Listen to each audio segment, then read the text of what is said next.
আসসালামু আলাইকুম এভরিওয়ান, আশা করি সবাই অনেক ভালো আছেন। আজ তৈরি করছি মিষ্টি স্বাদের ভীষণ মজার একটি স্যান্ডউইচ, যা খুব সহজেই তৈরি করে নেওয়া যায় আর খেতেও হয় অনেক বেশি মজার। বাচ্চাদের টিফিনে বা সকালের বিকেলের নাস্তায় যারা হুটহাট মিষ্টি টাইপের কিছু খেতে চান, সাথে হেলদিও, তো তাদের জন্য এই স্যান্ডউইচটি হতে পারে বেস্ট একটা রেসিপি।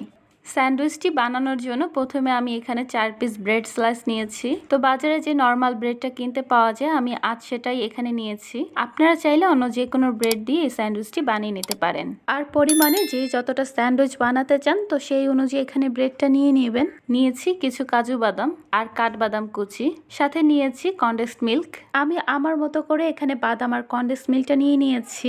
আপনারা আপনাদের স্বাদ অনুযায়ী বা প্রয়োজন অনুযায়ী এখানে বাদাম আর কনডেন্সড মিল্কটা নিয়ে নেবেন। তো প্রথমে আমি এখানে একটা ব্রেড স্লাইস হাতে নিয়ে নিব। তারপর পরিমাণ মতো বা স্বাদ মতো কনডেন্স মিল্কে এই ব্রেডটাতে আমি খুব ভালো করে লাগিয়ে নিব। আমি খুব ভালো করে এই ব্রেডটাতে কনডেন্সড মিল্কটা লাগিয়ে নিয়েছি। এবার আমি অন্য আরেকটি ব্রেড স্লাইসও ঠিক একইভাবে কনডেন্স মিল্কটা লাগিয়ে নিব। তো হাতের কাছে যদি কনডেন্স মিল্ক না থাকে, তো সেক্ষেত্রে এটা কাজ করতে পারেন। যদি ঘরে গুঁড়ো দুধ থাকে, তো পরিমাণ মতো গুঁড়ো দুধ আর চিনি সামান্য একটু পানি দিয়ে ঘন করে খুব ভালো করে গুলিয়ে নেবেন, তাহলেই কিন্তু হয়ে যাবে।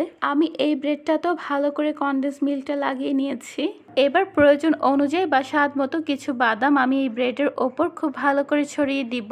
চাইলে শুধুমাত্র এক ধরনের বাদাম, মানে শুধু কাঠবাদাম বা কাজু বাদাম, যে কোনো একটি দিয়ে এই স্যান্ডউইচটি আপনি বানিয়ে নিতে পারেন। আবার চাইলে বাদামটা বাদও দিতে পারেন। তবে বাদামটা দিলে কিন্তু স্যান্ডউইচটা খেতে অনেক বেশি মজার হবে আর সাথে অনেক বেশি হেলদিও হবে। এবার যে ব্রেডটাতে আমি আগে কনডেন্স মিল্ক লাগিয়ে রেখেছিলাম, তো এবার সেই ব্রেডটা আমি এভাবে করে এই ব্রেডের ওপর বসিয়ে দিব।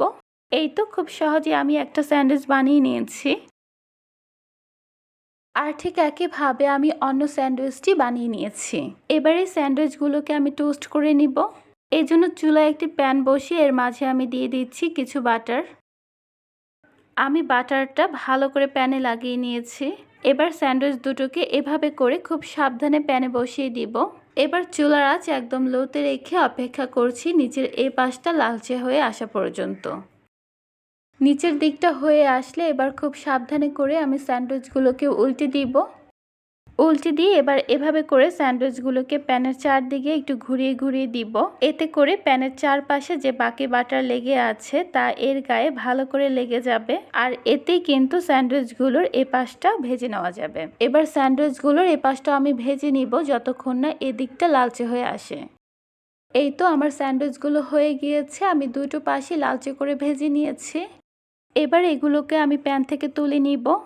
এই তো তৈরি হয়ে গেল ভীষণ মজার মিষ্টি স্বাদের সুইট স্যান্ডউইচ। বাসায় এভাবে একবার হলেও এই মিষ্টি স্বাদের স্যান্ডউইচটি বানাতে পারেন। দেখবেন সবাই এটা খেতে ভীষণ পছন্দ করবে। আমি আপনাদের একটা স্যান্ডউইচ কেটে দেখিয়ে দিচ্ছি যে এর ভেতরটা কেমন হয়েছে। দেখেন এর ভেতরটা দেখতে কতটা লোভনীয় হয়েছে, আর এটা খেতেও কিন্তু হয়েছিল অনেক বেশি মজার। আশা করছি আমার আজকের এই রেসিপিটি আপনাদের অনেক ভালো লেগেছে।